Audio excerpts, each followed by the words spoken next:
Hey friends, Dr. Susie Hazen here, and I'm coming on here today to tell you how I talk to my kids about sex, sexuality, and sex and sexuality.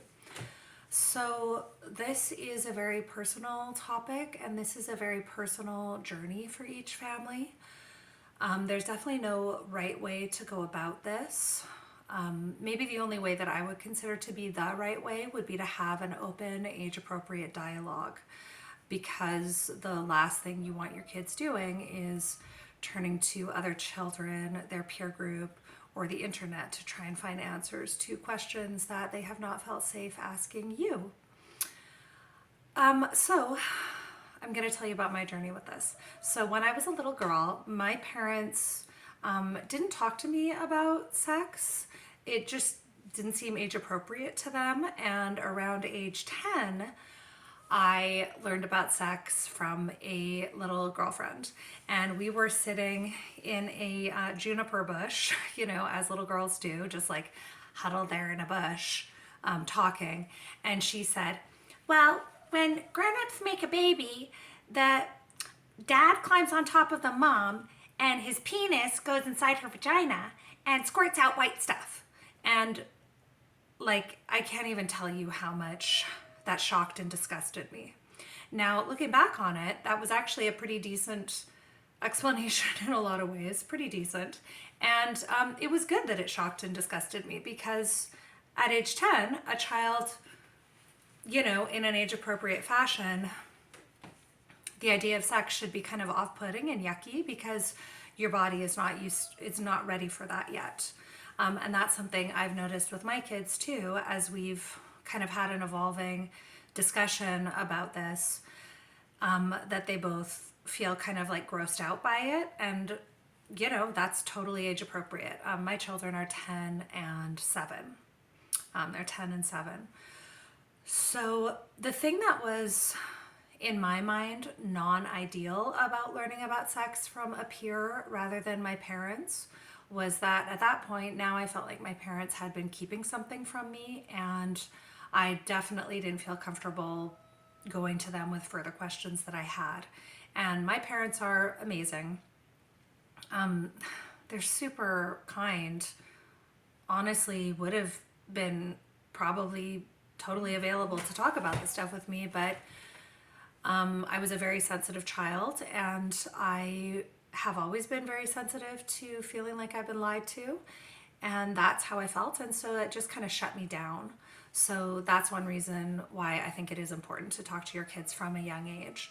And a pretty common parenting trope that I have found accurate is that if kids are old enough to ask a question, they are old enough to receive an answer to that question. However, it does have to be age appropriate. So for example, for a child who's, maybe 7 and under, or maybe even a little older and under, and you can judge this based on your own children's perceived maturity level. They don't necessarily need to know the mechanics and biology and body fluid exchange.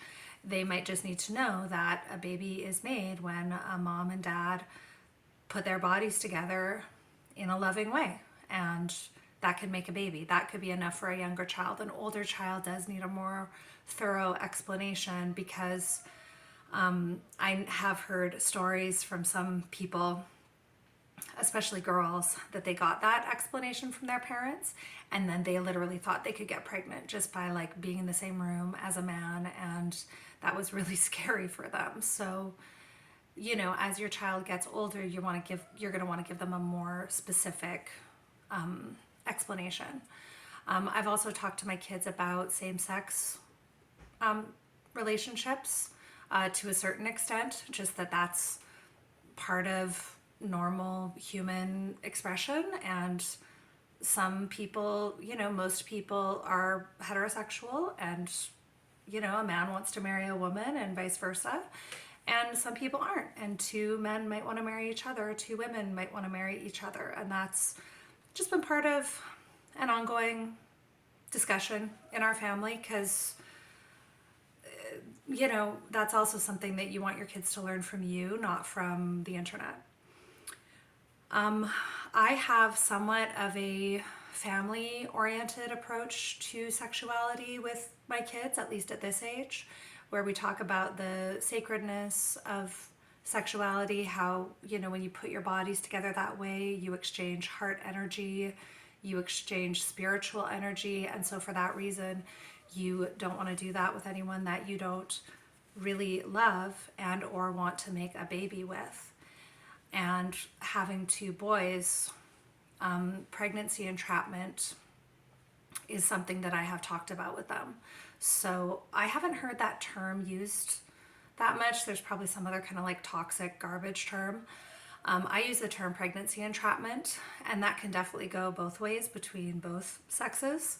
But basically, that's when people are hooking up or in a casual relationship, and one person says that they're using birth control, but they're not. So, and then, you know, the goal of that person is to get pregnant with that other person and basically entrap them in a relationship. And that's one of the sadder things I've seen happen in my peer group. And I've unfortunately seen that happen with several people. So I think pregnancy entrapment is a relatively, it's just something important to talk about. And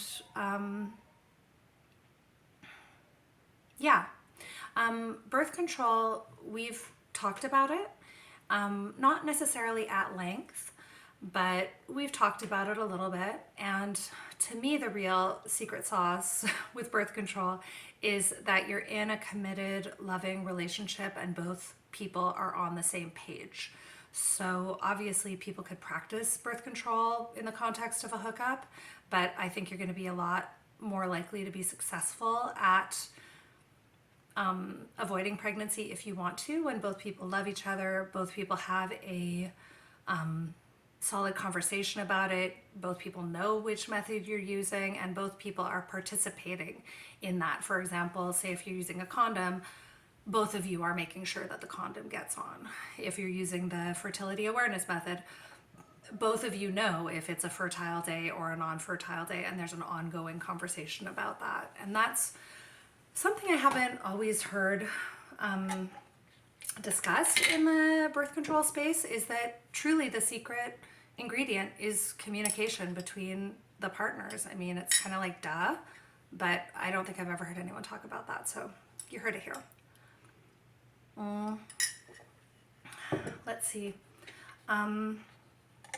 Kids are going to want to hear about your experiences as well. My older son and younger son have both asked me some questions that I didn't feel comfortable answering, and I felt confident just to say, hey, you know, thank you so much for asking, but I don't feel comfortable talking about that with you, and maybe we will when you're older.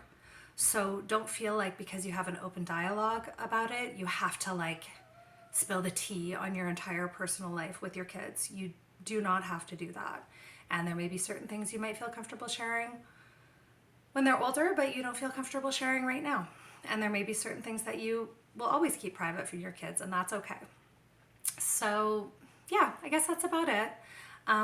My whole thoughts on this is that this is education I want to provide my children myself. I do not want them learning about this from the internet or from their peers. Yeah, I want their first impressions of sexuality to be about the sacredness of it, the bonding nature of it, the baby making nature of it, and just how special it is, and also how potentially painful and harmful it can be if it's used inappropriately. Okay, thanks so much. Let me know your thoughts in the comments. Bye.